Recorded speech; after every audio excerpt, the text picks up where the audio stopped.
Uber CEO Dara Khowsroshahi is here, and we're thrilled to have you. Thank you for having me. We've been talking to every CEO in the United States about what's going on back home and the government shutdown.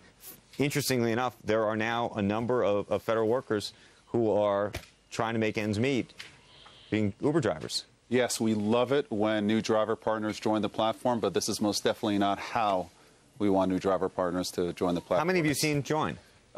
We haven't quantified it, but it's definitely happening in D.C., and it's happening to the most needy. And listen, we're hoping that this ends. Obviously, it's out of our control, but one of the benefits of Uber is that for people who are displaced temporarily, if they lose a job, if something happens and they need some earnings opportunities, Uber is there. And then when they don't need Uber, they can kind of move on as well. What's the upfront cost for a driver just to jump in? Because there are...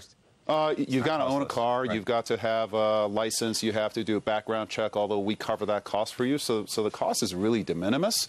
You just have to have, make sure that you don't have a criminal past that would cause an issue in the platform. One of the other issues related to the government shutdown has been the delay in IPOs and the fact that the 5,000 workers at the SEC have now become 250 workers at the SEC, and their pens have completely stopped working effectively. Yeah. What does that mean for the IPO that you have talked now so much about being a 2019 proposition? Well, I've been told that I've talked too much about the IPO, so I won't specifically talk about the IPO. But listen, I always tell my team, focus on what you can control. And there's nothing that we can do about the shutdown. There's nothing we can do about the SEC. What we can do is run a good business, build a terrific service, continue to build our brand, and that's really what we're focused on right now. And in terms of growth right now and profitability, how much are you focused on the growth piece versus the profitability piece ahead of the IPO? And has that shift changed? Well, what we want to build is sustainable growth that can be profitable. Sometimes near term, for example, if you look at one of our largest and fastest growing businesses, Uber Eats. Home delivery of food, it's over 200,000 restaurants in under 30 minutes. It's a magical experience.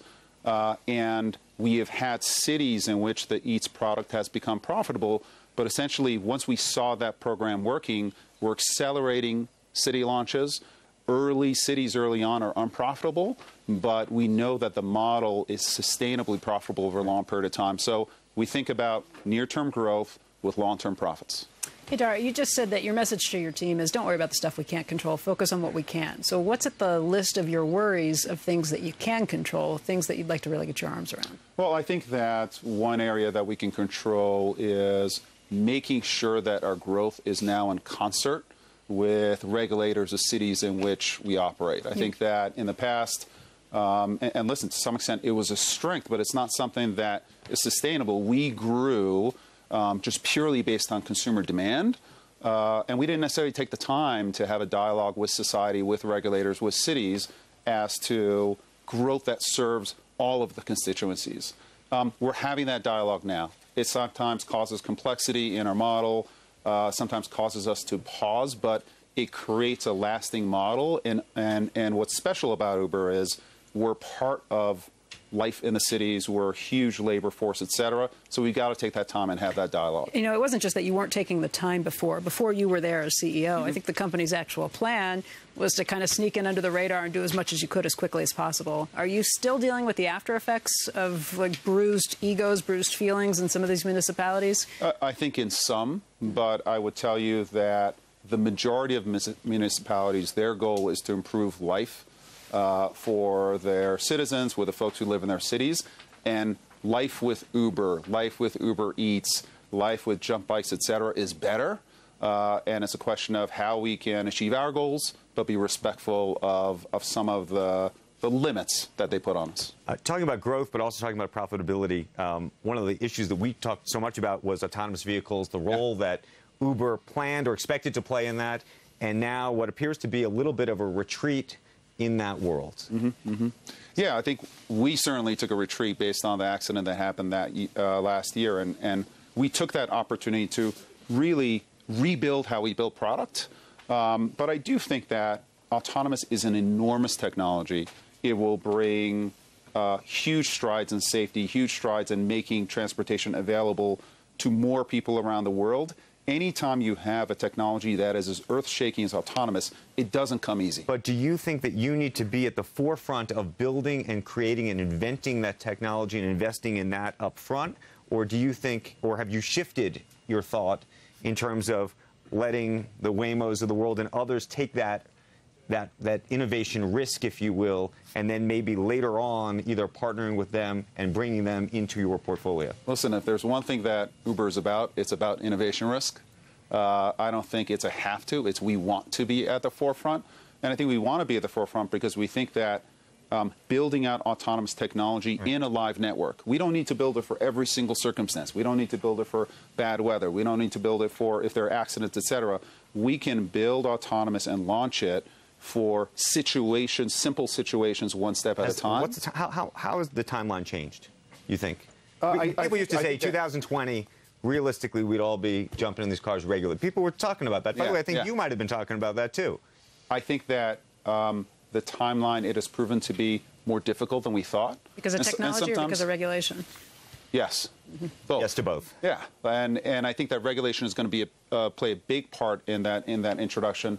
I do think that because we run a live network, the problem that we're solving for us is going to be simpler than anyone else's. And by the way, we are completely opening to partnering with third-party autonomous because ultimately we believe in the technology. We want to own a part of it. It's a great opportunity, but ultimately we think this will be good for society. Just coming back to the IPO issue, and I know you don't want to speak to too much of it, and it may be one of those issues that you might argue is out of your hands or out of the control, sure. and you focus on the stuff you can. But your main competitor also wants to go public. So we've heard. So you've heard. I guess they announced. I'm sure you've given some thought to this. Does it matter who goes first in terms of setting a floor for the valuation, in terms of how the public and the investment community thinks about these type of companies? Floor or ceiling? Floor or ceiling? Well, if I tend not to worry about those issues. It's listen, whoever comes first comes first. But do you feel a race? No. I mean, listen, the race is in innovating and building a service. From my standpoint, there's no race going public. If we do it, when we do it, we will do it when it's the right time for the company. This is a big enough service. This is a big enough brand where I think that there will be a market for us anytime we go public when the time is right. I love it. You're mainstream, just so you know. I know you don't need to hear that, but... Is mainstream good or bad? It means when it hits me, it's... He's now using Uber. He's now constantly. Using Uber. Yeah. And mainstream or jumping the shark, one of the two. Okay, just for my kids, it's a huge load off of my mind a lot of times, so whether they're at a party at night or you know, the college one, the high school one, it's a huge load off. And this is how it changes lives. So it does. We want you to be relaxed and happy, Joe. That's I don't like when they cancel. I really, we don't like it either. I want to find the person who cancels and like hurt them, but no. I have two related questions, and one is about safety. You made a decision. It was really an interesting moral decision. It relates to growth, relates to purpose, and all of this, where effectively you slowed down your growth and I believe your profitability to invest on the safety side in terms of drivers. Yes. Sort of walk us through that thinking a little bit. So I think that...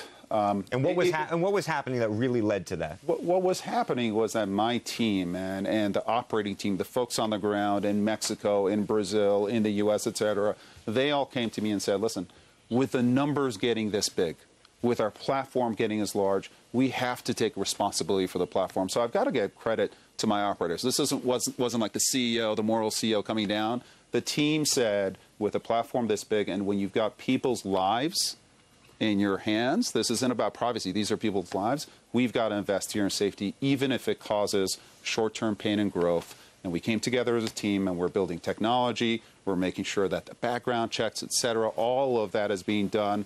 We have a 911 button just in case something happens. So there's a whole host of activity going into safety, and it came from the team.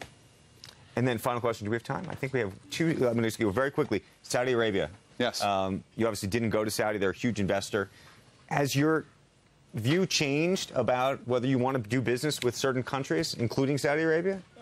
We want to be in as many countries as we can because ultimately we think that our service is good for society. It provides lots of job opportunities for drivers out there. We hesitate to make kind of judgments based on, oh, this government's good, this government's bad. We want to be on the ground on a force for good, and usually I think if we're force for good, then we can move forward societies in a positive manner. Okay. Dara Khowsroshahi, thank you. Thank you very much. Thanks for having me. Thanks, Don. Thank you.